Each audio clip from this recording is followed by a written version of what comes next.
have this measuring stick. So we put it up into foot sections.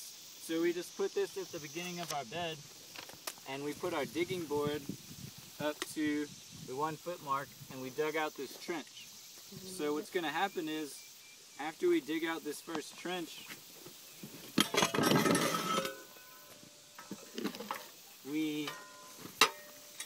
for the first trench, you take the soil and you put it in buckets or a wheelbarrow, something like that, and that allows you to sorry, we have to do this part first.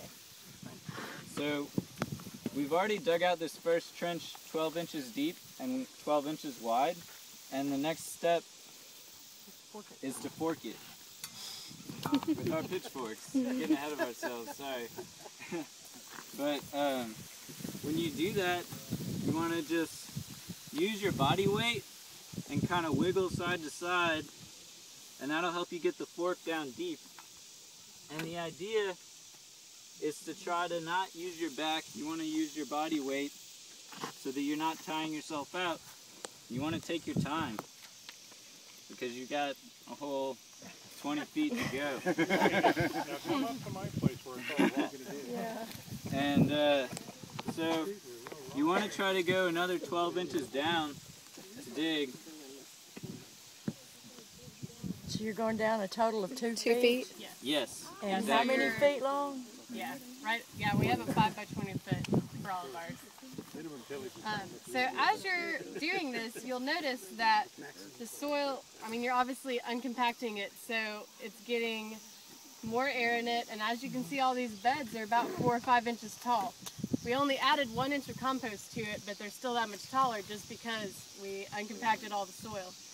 So as you're moving it over, it kind of mounds up. We had to use a rake to level it once we were completely done.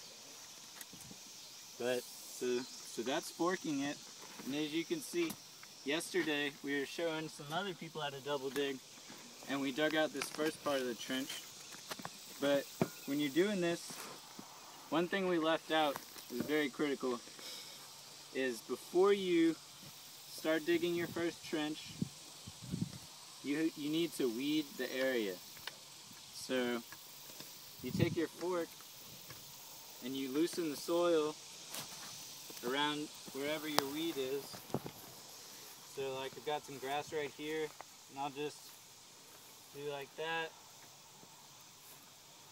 And then that grass comes out nice and easy, get all the roots. So you want to do that along your whole bed. So as you're doing it, you're loosening the soil, and you're making it easier to double dig, and you're getting all the weeds out. And you want to work back in one direction so that you don't compact the soil that you already dug. Now, once you've done that, then you're ready. No, then you add an inch of compost. Well, we added an inch of compost. That's what Devin suggests. If your soil is really poor, you could add some more than that. It is critical to add it first. On one of our beds, we forgot to add it, and that was upsetting, because then we had double dug the whole thing, and instead of incorporating it as we went, we then had to sift it in to the top layer of the soil, and that is just more work on top of what you've already done. So be sure you do that. Another thing. Where do you put the inch at? Just on top. After you fork right the after weeds you out. fork it, you just spread it out.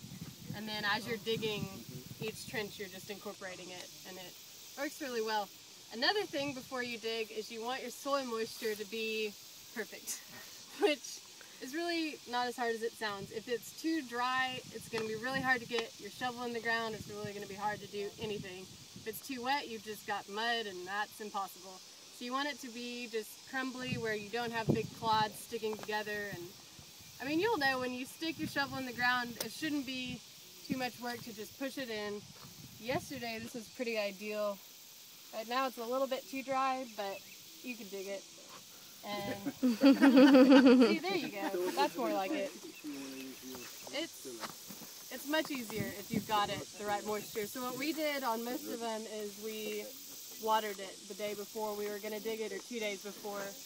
2 days before is really ideal if you just saturate the soil and then let it dry out a little bit. Then the whole, at least 1 foot gets wet. and it's not too muddy. So you don't, when you're digging that, you don't pull that foot out because you're going 2 feet down? You just put it into the spot you've already dug? Exactly. So, you know, you fork that area after you dig it, and then you take this soil and you move it over to the area you've already forked. And once you do that, then you fork this area, and you just keep on marching down. So that way you're only moving it once, and it's less work that way. All right, that makes more sense. I thought maybe. Another thing you might be wondering about is this board that we're standing on. Jevons calls it a digging board, and it's to distribute your weight evenly over the soil you're standing on so that it doesn't compact it right there, which definitely makes it easier to dig.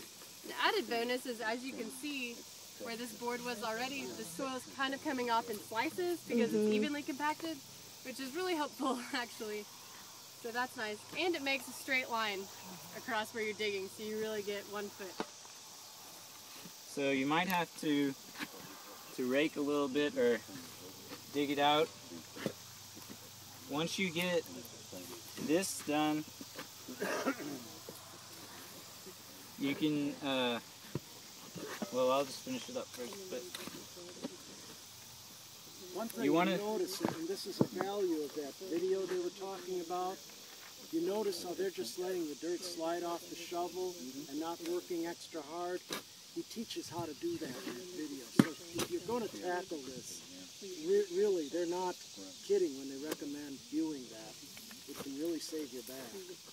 Yeah. So, you know, you want to just scoop under and then let it fall off the soil. And that's supposed to be, you can get down on your knees to do it if you want, but you'd have to wear knee pads or something if you're going to do that all day.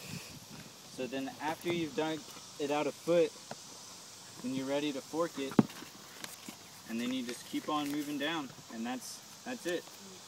It took us about 3 hours to do each bed, and I mean, we took our time. We didn't try to kill ourselves. We really just. And that was after it was already weeded, though. Yes, that's after it was weeded. Yeah, probably. And we'll have your phone numbers to come and do these. Oh, yeah. That's the best back and knee saver I've heard.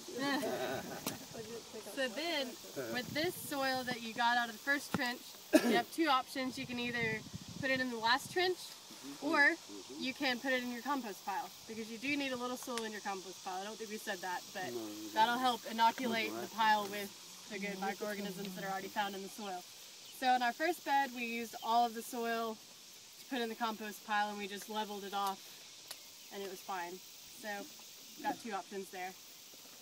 But yeah, so I mean, you really do get a big increase in height when you do this.